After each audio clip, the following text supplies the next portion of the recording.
In your opinion, what happened that night in the Abaddon Hotel? This is a no fear podcast. We know what scares you. I'm Matt, I'm Mel. And I'm Lisa. and this is the No Fear Cast, the podcast where we dissect horror and all the things that scare us. This is episode 8 of season 6, and we are continuing our new series about found footage with the movie Hell House LLC. Well, as Matt said, we're jumping in with the 2015 film Hell House LLC. It was written and directed by Stephen Cognetti.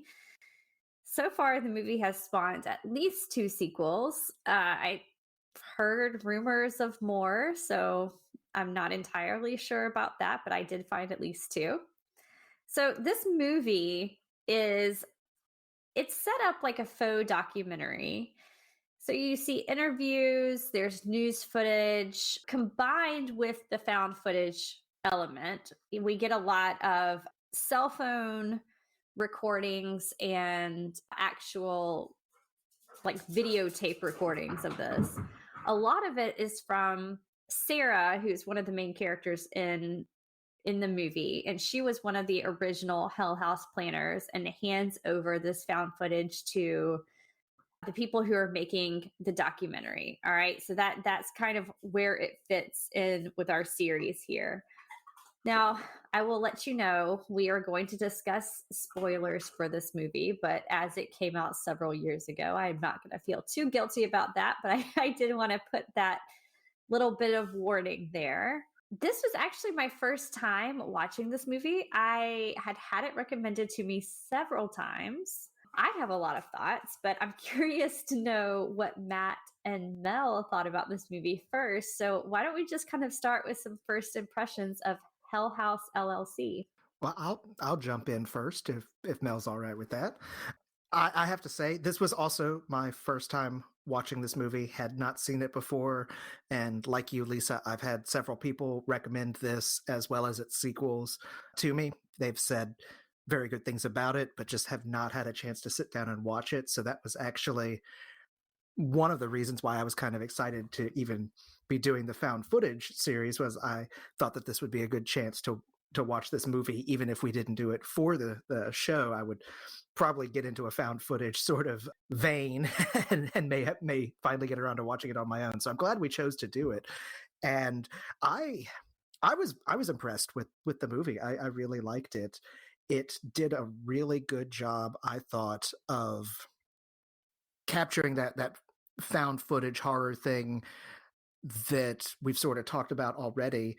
Of, you know, you've got these normal people in this strange, supernatural, increasingly scary situation. It's very, very echoes of Blair Witch, which I liked. I mean, I liked Blair Witch quite a bit when it first came out, and have since rewatched it, and I think it held up pretty well. And there's definitely some echoes here without it being derivative at all. I mean, it's a completely different sort of setting. They're like you said, they are kind of they're haunted house creators who have been doing this for several years, and they go to this, like, they go to a new location each year, and they choose this hotel, which turns out was haunted to begin with, and weird things start happening. And they really did use the setting, I thought, very well. They used the fact that they're all in this hotel, kind of living there, getting it ready for the opening night. And it kind of has this claustrophobic feel to it, because you never really leave the grounds of the hotel for most of the movie. They are either right outside the hotel or in the hotel itself, but I think very rarely do you see them. And then there's also this sort of frame narrative of the documentary being made about the incident that happened there. Anyway, I feel like I'm starting to ramble a little bit there, but it did a good job. There were definitely some moments in the movie that legitimately creeped me out, even though in a couple of places I saw what was going to happen beforehand. It still got to me with the scares that they did. So that's always a good impressive thing for me, where if I know the scare is coming and it still kind of makes me jump. Hats off to you. And yeah, overall, I liked it. I am interested to watch the other two, so we may not be covering them for the podcast, but I'll probably be watching them this weekend just for my own pleasure. Yeah, this was also my first viewing of this movie, and I'm not sure actually that I'd heard of it before you mentioned it to us, Matt, when we were talking about this theme. If I had, I don't really remember. It could have like passed my radar and I just forgot. But I also enjoyed it. I did see kind of connections to Blair Witch as you did, Matt. I liked the setup of the people who create haunted houses, like trying to create a haunted house while kind of part-time living in one. I liked the way the footage was done and incorporated into a larger kind of documentary. It really seemed, I think I mentioned to Lisa at some point this week after I watched it, that it really felt to me like a type of documentary that maybe you would have seen on TV at some point. I mean, obviously I knew it was a fictional movie, but it had that kind of real aspect to it. I also like the way they left. I know sometimes with found footage, there'll be certain camera angles or something will happen that can't really be explained. I like the way they explained why they were documenting everything with the video cameras, so it didn't feel like it was weird that everything was being caught on camera. But I also liked how there were moments or things that we didn't get because they wouldn't be completely recorded. Like I had read afterward that there was more explanation of why they couldn't leave the house, but I don't feel like I needed that. I feel like the fact that a little bit of it was cut didn't hurt the movie because I don't think people are going to literally like set up a camera for every single conversation that they have. And I thought that even the ambiguity of it worked well. Even the fact that you don't fully see what happened that fateful night, but are getting it from all these different camera viewpoints. I really kind of like that. And also, yeah, I mean, I'm relatively easy to scare, but I thought it was pretty creepy, especially the clown characters, the haunted house tropes that they use with the, I guess, possible ghost that was also in the building because of his horrible past, and maybe also some sort of, I don't know, cult thing going on because there are supernatural kind of things with robes on at one point. I liked it. I thought it did really well with all the different tropes that it was working with and putting it together into something that was entertaining, but also just worked well within that found footage theme that we've been talking about. Yeah, one of the things about this, I mean, Matt, you made the comparison to Blair Witch, which I absolutely felt like anybody who enjoyed Blair Witch is probably going to enjoy this movie just because did at moments really remind me of that. I was thankful that it did not have the shaky cam effect that Blair Witch did the entire time that this movie was going on. It happens a bit in the beginning and at the end, especially when you have characters like holding either a phone or like a handheld camera and they're running. But it wasn't like that the whole time, which I was very thankful for, just for my own kind of health and sanity. But it did remind me of that. And I was trying to really pinpoint what about it made it feel so much like Blair Witch, because I mean, they are two kind of different films, really, when you get down to it. I think, but what I think worked well for this, and I think it goes with what both of you are saying, is that this film left enough of that ambiguity, like you were saying, Mel, and enough of the mystery of what was happening.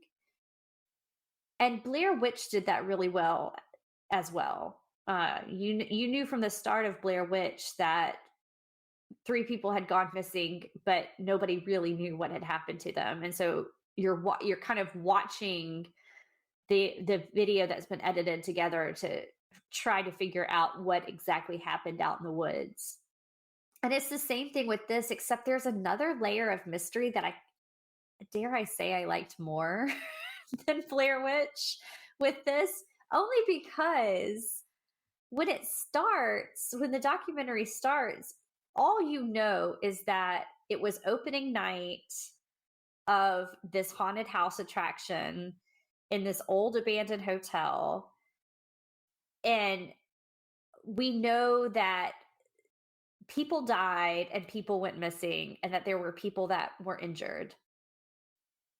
And at first, that's really all you know. And you're getting 911 calls and kind of like police type reports, some news reports of the night where, people are coming out and interviewing, and you're seeing the chaos of what's happening.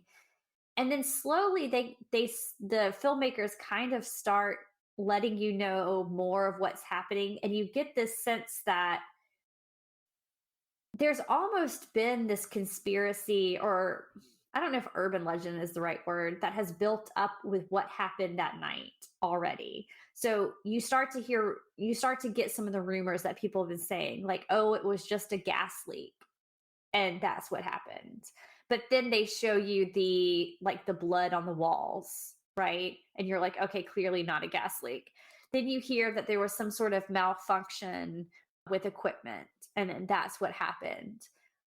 And then you see like the picture of the basement stairs and what looks to be like handprints that are kind of clawing their way out, or trying to, at least. Really, really scary stuff. And it just it's like it leaves you just enough breadcrumbs of this mystery.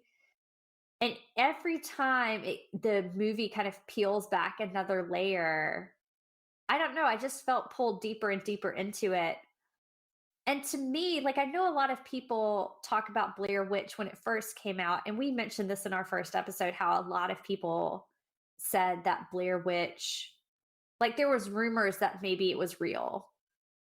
Mainly because like it was essentially like not well-known actors being used, and so a lot of people were kind of speculating, oh, this was a real thing that happened. But to me, watching this type of documentary, it felt very much like the low budget like true crime documentaries I spend a lot of time watching, or almost like an unsolved mystery episode. I almost felt like they could have cut this movie down to like 60 minutes and just called it like an unsolved mysteries episode, and I almost would have believed it was real, which was really effective and kind of fun to watch. Yeah, that was something that I really liked as well, was the documentary aspect of it. So it wasn't just like assembling the found footage. For one thing, I don't think I'm quite as prone to issues with shaky cam as you are, but I mean, it's still something I don't really like. And never liked shaky cam action because it's so hard to see what's going on, and then especially with found footage like the Blair Witch or Cloverfield was also pretty bad about it at times. It's just disorienting, and so it was nice to occasionally step back from the found footage side of it, from the YouTube videos and the Hell House creators background, like personal videos, and actually have the documentary side of it where they're interviewing subjects and that sort of thing, and so quote unquote experts or local people that are knowledgeable of the town or the situation. I thought that was really effective personally, because it broke away from it gave you a break from the found footage side of it, and kind of lets you go, okay, everything's calm and steady here for a couple of seconds, at least while this talking head is talking. And then, okay, now we're going to dive back in. And those do get more and more infrequent as the movie goes on. You get longer bits of the footage, especially once it really dives into the stuff from the Hell House creators. But I liked it. And like you said, it does kind of give it that more realistic flair to it. I could totally, like you said, see this being a segment on Unsolved Mysteries or something on, E or and E. I don't know, one of those channels where they have lots of those sorts of true crime documentaries. I could definitely see this. And I was under no illusions of this being real by any means, but it definitely gave it that more realistic feel to it. Yeah, I agree. I mean, I'm not going to say too much because I don't want to just repeat what you all said, but I definitely, I also felt like the inclusion of talking heads and photos from other people and the 911 call and those sorts of things, like, also just like developed and layered the universe of the movie. Like you said, it helps with kind of the quote unquote realistic aspect of it, but it was also a really good way to deliver information that we needed that you wouldn't necessarily be able to do with the footage, like when the guy's explaining the past of the hotel. But what we see of that in the found footage is just people not wanting to talk about it, but we kind of get that. And so yeah, I just thought that it basically they're like creating a little universe or like filling out all these layers to the story that if it was just we found this footage and you watched it, it could be effective. But I agree with you guys that the framing technique was what really kind of held this all together and probably made it work. And I don't want to jump straight to the ending. We can get there in good time. I know, Lisa, you and I may disagree a bit, but I thought that the ending, excuse me, that the ending helped at least keep that frame going, like you said, Mill, of having the documentary crew be involved in a way that's more active than just passive. And I'll just leave it at that until we get to the ending proper. But just wanted to throw that out there. Yeah, I mean, we can get to the ending in a minute, but yeah, I mean, I think right up until the ending is where I thought, man, they really could have leaned into like, is this real or is this a movie aspect of it, like kind of in the way Blair Witch did. In a way, I'm kind of glad they didn't, because sometimes that feels a bit too gimmicky to me. Like, to say something is based on a true story. And a lot of these found footage movies are guilty of this, trying to make you believe that it's a true story or that it's based on a true story. Like, I don't care. I just want to be scared sometimes, and it's okay if it's fake.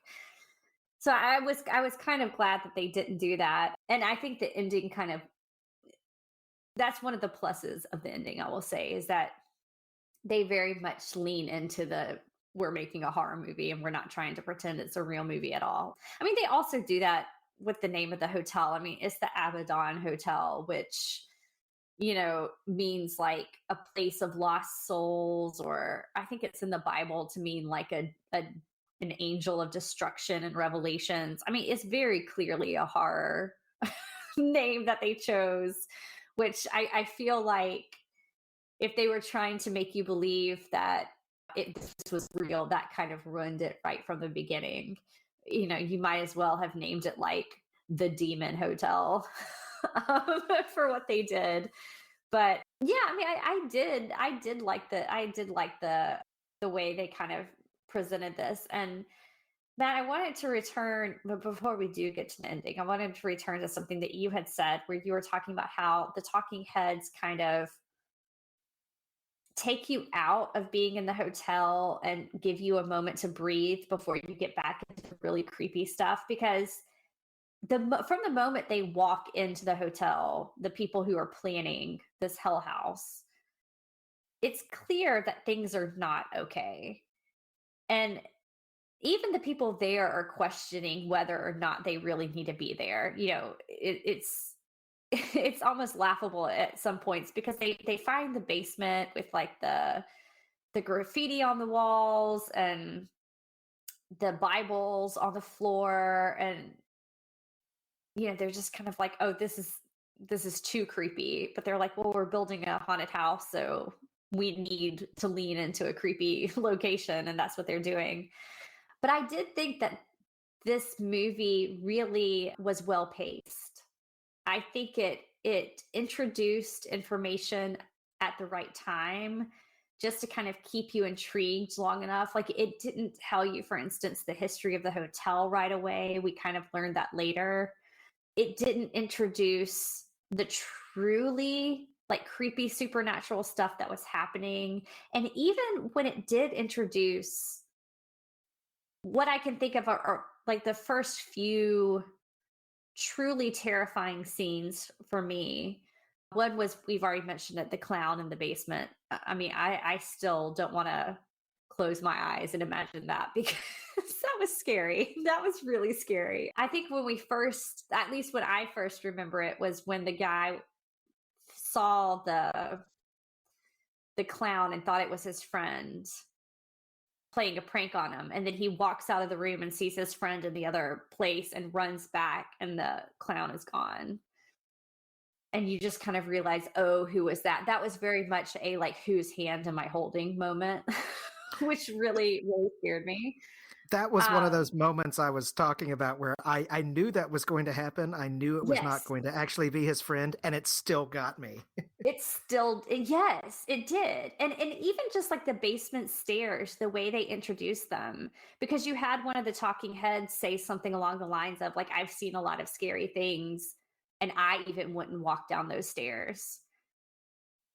And when somebody says something like that, it does just kind of get the imagination going. And of course, Matt, like you were saying, there's nothing terribly unique or like inventive about the scares in this movie, but they're effective. Like, when the characters walk down the basement stairs that nothing good is going to happen in the basement. I mean, there's a clown in the basement. It nothing good is going to happen, but it's still really effective. And then there was that scene with the guy in the bedroom at night when he wakes up and sees the woman in the corner, and he pulls the sheet over his head. And I didn't time it, but it felt to me at least that we spent quite a few beats under that blanket. That was scary. That was tense. And I thought, I'm really glad that they kind of leaned into those tense moments where it's not quite a jump scare, but the audience knows something is coming. And so rather than show them what they know is coming, they just make you wait just a little bit longer than you'd expect. And I think that really builds the tension well.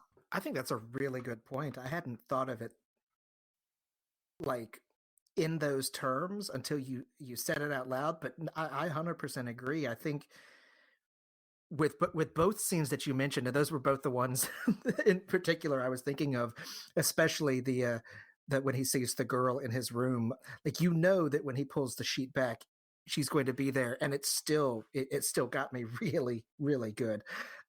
But I think part of that is exactly what you said, and I hadn't been able to put my finger on it, but that they lean into it and make you wait a little bit longer than you're expecting, so you almost start to kind of put your guard down and go, okay, well, maybe when he pulls the sheet down, or maybe it was one of his friends that was inside the clown costume and not just the mannequin. And then nope, it was creepy the whole time, actually. So then I think that's a really good point. I hadn't thought of it like that, but they really do sort of linger in those moments a little bit longer to kind of get you to almost start to get comfortable and put your guard down, and then they scare you. Yeah, I completely agree with what you guys are saying, especially the fact that, yeah, a lot of the things that were scary were things that I kind of was expecting or wasn't really surprised by, but then I kind of was. Like, when the second they started talking about using strobe lights, I was like, this is not going to be good. And then, like, finding myself trying to count the figures because I assumed that there was going to be something with that and the strobe lights. And there was. Like, any complication they had or any trick they were trying to do with a haunted house, I figured they were going to subvert it, turning the clown heads, having stuff that they set in one place disappear. And it was all just really uncanny and creepy and unsettling. Even the things that I was kind of almost expecting. I wasn't necessarily expecting that room where the guy hanged himself to all of a sudden become nice and neat and everything like it was when he was there. That seemed like the kind of addition of that haunted room kind of threw me off a little bit. But it was still creepy when it would happen, and that clock would strike and all that stuff was happening. One of my issues with it, and this is a very small thing, is when was it Paul and the other guy, I can't remember his name now, experience that. They find the girl talking backwards and sleepwalking or whatever the heck it is she's supposed to be doing, and they're running through the house trying to get by the clown. They've seen the clown move. They've seen it move from where they put it. They just keep going past it because it's the only way to get out. They go through the haunted room and they see the girl ghost and the clock is going and they're like, oh my God, what's happening? And okay, maybe they can't leave, but I didn't quite understand with 100% certainty why that second guy who was with Paul at that point kept going along with them, that he was the one making all the scares and he was the one tricking them and that it wasn't supernatural. I was like, once you've seen that stuff, I would think he would start coming around to the fact that there's something weird going on in this house. That was my one kind of trip up with why they wouldn't leave. Was that even when they saw things that I didn't think were really explainable, they still kept trying to blame that guy. Even when he was gone, they didn't really care he was missing. They just kept trying to blame him. Yeah, that part stuck out to me, but I was also too scared by the clown to really think it I through. totally get that. Yeah. Between the clown and the strange little girl, that was the first time she appeared. I was like, yeah. But see, Mel would have been running down the streets of the town Well, away I from mean there. that was one thing that they did kind of point out early on, though, is that there really wasn't much of a town to speak of, and that one of the reasons that they were staying at the hotel while they were like making this place was because they were so isolated. So that was one of the only things that I kind of thought that kept them there, is that they thought, well, if we could just get this together, kind of just put your head down and get to work type mode. And I mean, they could have played it up a little bit more, but like you said, we were getting this footage. It wasn't really in linear order, right? It because they wouldn't have had the camera all the time. And so I got the impression the guy that went missing, because I guess the little girl ghost got him in bed. I don't know what she did with him, but when she got him, that guy, I got the impression that he wasn't the best or most reliable worker that they had. Because everybody's seen, I mean, he was always making weird comments about the women. He was doing that weird, like when he would have control of the camera, would always kind of zoom in on the female characters in weird, uncomfortable ways, or almost voyeuristic is like the way I would describe it. But I don't know, maybe that's why when he finally did go missing that they weren't super concerned, because I think they were just annoyed with him up to that point, and I don't know. I don't know if that played into it, but it didn't really stand out to me. But then again, I was on high alert, just wondering when the clown would show up again. So I do remember now, yeah, there was a moment where they said that he had left them on a previous job at one point and then like came back and wouldn't explain what happened or whatever. So yeah, maybe because he's unreliable. But my thing was that the other person who was with him saw it. So, but then I hadn't thought about that too. If stuff was taken out of sequence because it's hectic and found footage, that makes sense. Yeah. I don't know. That was my one thing. I was just like, we have a witness here that what Paul has been saying has been actually happening, and they still kind of turned against him. But they don't have any money because every time they ask the guy to charge for money, he doesn't really have it, and things are disorganized, and they don't trust Paul. So that could be an explanation for it. Yeah, I think like all found footage movies, at some point it does start to strain a little bit with the idea of why are the people still staying when all this creepy stuff is happening. Blair Witch gets around it by, they get lost, but they do also have the character like angrily kick away the map because he's frustrated. And that just seems like, just a really stupid thing that no sensible person would do. I'm sure some people would, but like Paranormal Activity also had a kind of a similar thing where there is a certain point where you're like, okay, no, they should have already left, and they basically are about to leave, and then there's kind of a contrived reason for them to stay. And I think Hell House LLC does a good job of working with that and making it not feel too contrived. But it does, at that point where I think it was Tony was his name, was the one who witnessed the stuff in the basement with the clown heads turning, and realizes that what Paul's been saying is definitely true. There's some weird stuff happening, and he's about to leave. And then we get that a clip of him and Mac talking kind of out in a field where you get hints as to why they stay. And I think that's what you were kind of mentioning at the beginning of the episode too, Mel, that they don't really explain out loud what the reason is, but he convinces him to stay. It does feel a little bit like contrived. I feel like I would have respected the movie even more if Tony had actually left. If he had actually said, you know what, nope, I'm out, and he was gone. just because he had experienced that. Like, he tried to convince them to leave too, and they said no. So he said, well, fine, I'm getting out, and got out. So it feels a little forced, but I mean, I kind of expect that in any sort of found footage thing. That, I mean, you're always going to come up against that point of why are these people staying here? And I think the movie recognized that they had to have a good, compelling reason. And I mean, it's kind of alluded to that it's a financial reason that this, Alex, the head guy, could be like, this could be make or break for them financially, kind of thing. But that none of that's ever really said out loud. And I like the fact that it's hinted at, so you kind of get those hints. So it makes it feel a little less contrived and a little more plausible. Well, and I like what you're saying about the clues or the breadcrumbs, because once you get the talk that makes you think that they have financial issues, I just start thinking about, well, like I said earlier, like all the times they kind of wanted money and he said no, and we can't have this fancy dummy or mannequin. And then the big fight that they have at the beginning of the movie, there were things kind of seeded throughout it that once you start thinking that it may be a financial issue that won't let them leave, it makes sense. And I did kind of like that, how they left some of it, like you said, unclear, ambiguous. But if you're watching, you may catch some of those clues to kind of lead you in the direction. Because yeah, like they're not going to necessarily they're not doing confessional diary videos, so we're not going to get everything in the correct order. But yeah, I'm not expecting a found footage thing to be perfect. You're always going to kind of paint yourself into a corner and have to figure out how to get out of it. Well, I feel like we're going to have to talk about the ending a little bit. Because we've talked about the scary aspects of it.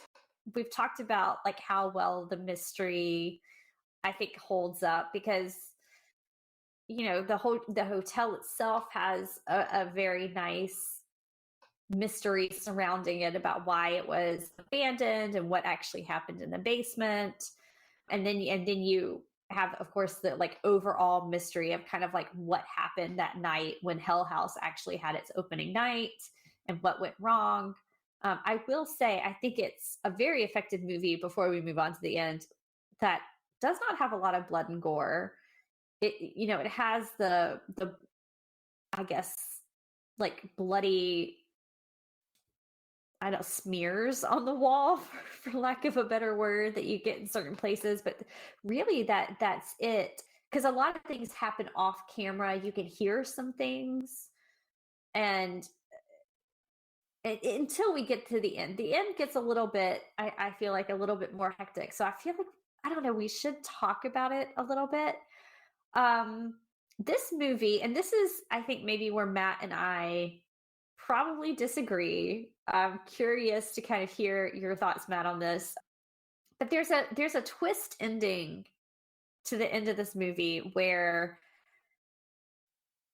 we're watching the documentary crew interview all the different people, and the last person that they interview is Sarah, and she's the one who has turned over like a lot of the found footage. And she even says, when she turns it over, that she doesn't know really what's on there. She's never granted interviews. She's been very secretive this whole time.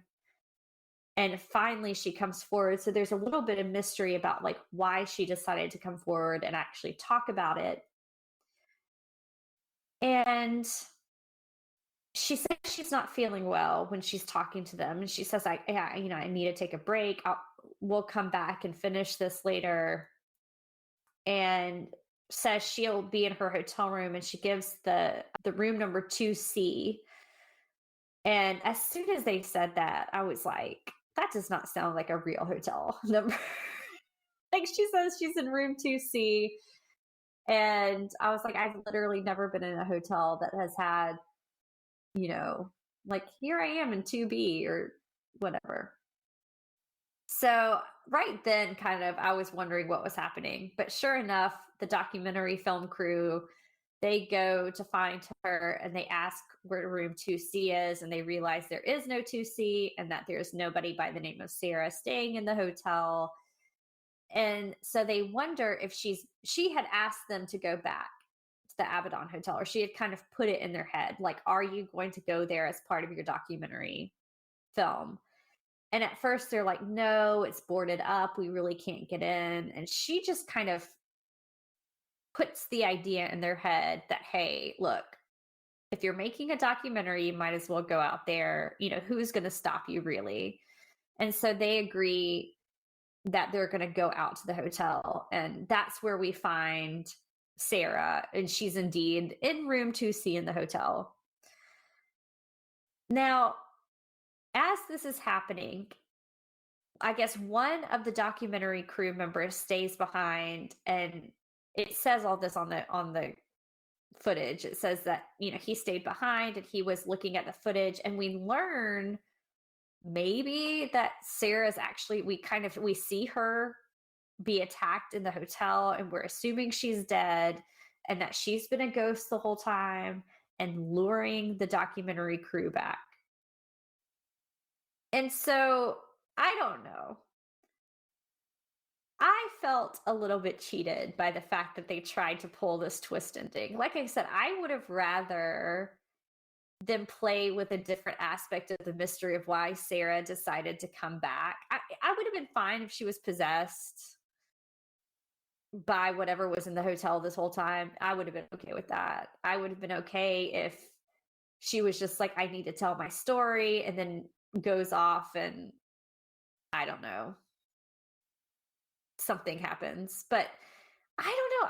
I felt like, and I mean, I do respect them for like leaning into the movie aspect of this and not trying to make us believe this was like a real found footage. But I felt like the twist was a little, I don't know, I just didn't like it. Matt, I'm so curious. I'm really honestly curious to hear your thoughts on this. Well, if I may play devil's advocate, pun intended. I don't think the ending was a perfect ending by any means. I do feel like if the movie had basically ended with the final bits of the filming of that night of the incident where we see kind of the ending things, I think it would have been a really good ending right there, just perfectly fine, possibly even a better ending. I'm not gonna lie, but I'm okay with the ending the way it is. It answered a question for me, which is, if this did happen, why did nothing happen with Sarah in the time between this and the documentary? Like, she says that, like, they ask her, oh, so you left the attic and went all the way outside and nothing happened. There was no incidents. Like, after you were in the attic with, I think it was Alex and Mac, and you kind of see what happens to them. They you left, and then what happened? And she says, well, I was escorted out. I made it to the front door, and then there were the police or something. She gives some sort of vague answer.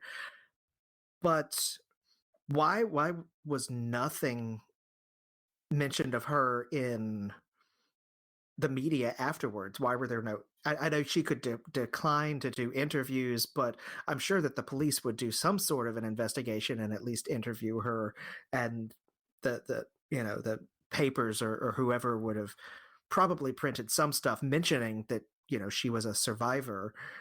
And so it kind of struck me as odd that she had made it through this whole time frame completely in seclusion and saying, I've been living with family and just trying to deal with everything since the incident. I mean, it's been, I think, time frame wise, it's 5 years between the incident on opening night and when this documentary is being made. And not to say that she would be, I mean, she was unknown at before and not really a celebrity after, but I just would have thought that there would have been more information about her than what they give. And so in a certain way, it does kind of make sense that, oh, maybe she was dead the whole time.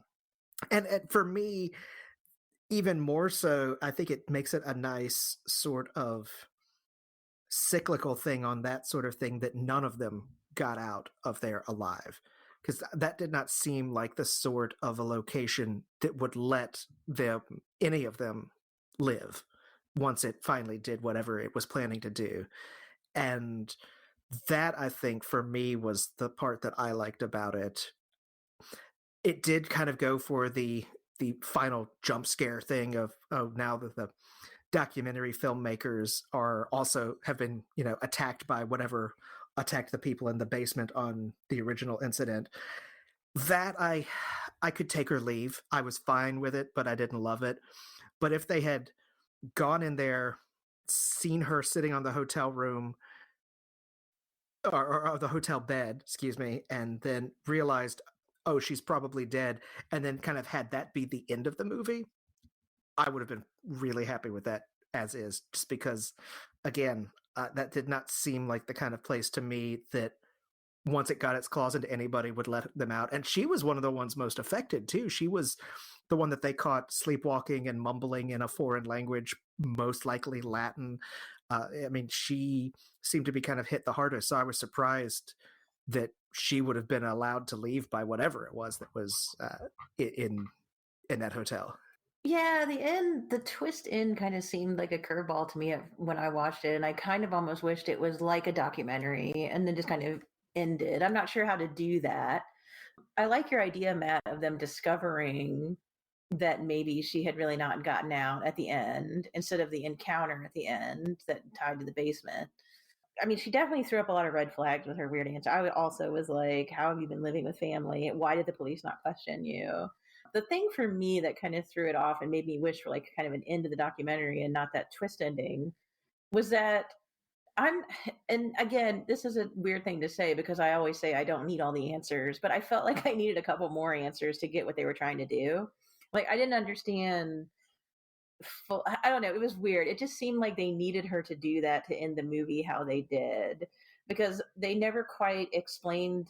They didn't give enough detail, I felt like, of the ghosts that are in the house, the girl and the woman, to make me understand how Sarah could have left the hotel and gone down the street to another hotel and talked to them. I mean, I guess if you're possessed or possessed dead body, you can do that, but that was what kind of confused me. Is I just felt, I don't know, I felt like it kind of came out of left field at me because I didn't have even a little bit of information about the ghosts. They kill stuff that's inside the hotel, so it would seem like a new thread that they would leave the hotel and go get people to take out. So yeah, that kind of just threw me off. Yeah, I could agree with you that it doesn't make clear what its ghost / possible possession rules are. And so that's all. Like, ambiguity is fine in terms of, like you said, why they stay after things start to get creepy, but in the sense of creating a universe or world building, I guess, if you will, you do kind of need to at least let the moviegoers know what those rules are. And I agree, they didn't really establish if that was something that, if these were ghosts, was that something that they were able to do? If they were possessed, where would the bodies have been those 5 years? I mean, yeah, there were some things that I think answers for those sorts of questions would have helped the ending stick the landing a bit better. I can completely agree with you there. Yeah. I mean, I do like what you're saying about the fact that whatever was happening in this place, which, I mean, we can only assume that, I mean, the basement was some sort of portal to hell, right? Where things were getting out and taking the living, and that was what was like pulling them into the walls, and the people getting like trapped in the basement and all sorts of like scary stuff. And I agree that whatever was there clearly had no intention of letting any of the original like Hell House people leave.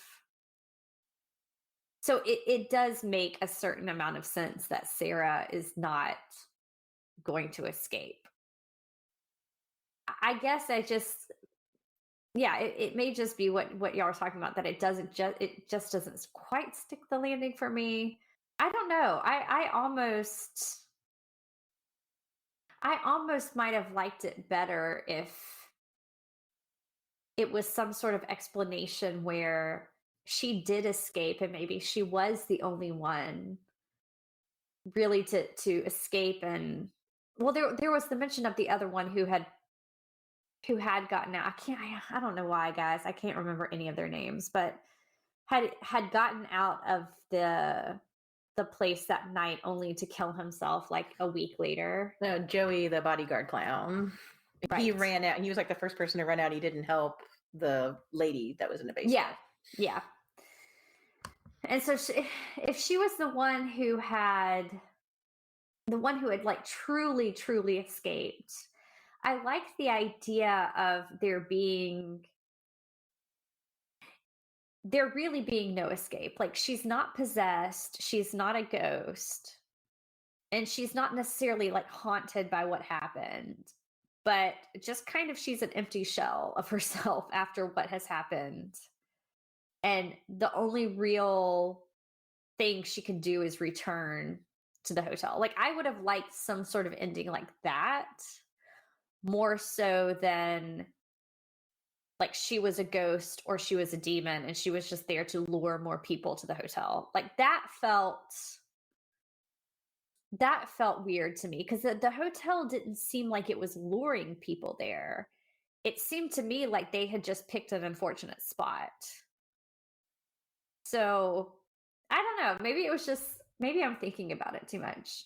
I could agree with what you were saying about the hotel not seeming like it was luring people there, because I didn't really get that impression at all until the very end where she brings them back.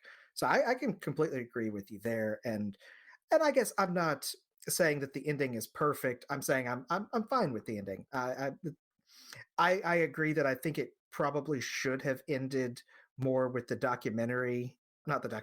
found footage ending, where you do get all of their deaths at the very end.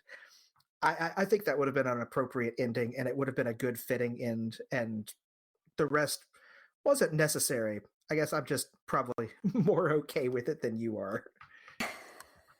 I wonder, Matt, you had said that you read that the person who wrote this and directed it intended for it to be a trilogy the whole time and withheld some information for the other movies. Do you think there's a way that maybe the sequels like show that maybe the hotel did lure our ghost crew there? Like, is there something we're just not getting because we're only watching the first movie right now? Well, having not seen the other two movies, maybe. I'm glad. I'm glad you did mention that, because I was going to bring that up. That is something that I had read, that he had originally like envisioned this as a 3-movie trilogy, and so he said that when he wrote these, the first one, he was purposefully not giving everything, because he did have 2 more movies possibly in mind. I think he did do it as a standalone as well, just in the case that it doesn't do well enough to warrant funding for 2 more movies. But I think it's definitely possible that, well, I mean, obviously we'll get more information in the second and third movies, but I think that could be, I guess, a good sign that he had kind of these things mapped out a bit already with the first one. So it could be something that he does explore. But again, haven't seen them yet. If I do watch them this weekend, I'll report back to you all and let you know. I mean, I'm definitely curious to watch the others, especially knowing that he did plan this as a trilogy. I might have to do it in the daytime, because this was a scary movie. And regardless of how I feel about the ending, this had terrifying moments, and I just love the premise. I love the premise of setting up a fake haunted house in a real haunted house. I like that, and I like that the haunting is not just like ghosts; that it's actually something like active and demonic, and something that feels truly like sinister. I really like that a whole lot. Well, I mean, I guess we're just gonna have to wait and see if any of us are brave enough to watch the other two. Definitely I'll be doing it in the daytime. Definitely I'll be watching some sort of comedy afterwards just to cleanse my brain, because man, that clown was intense.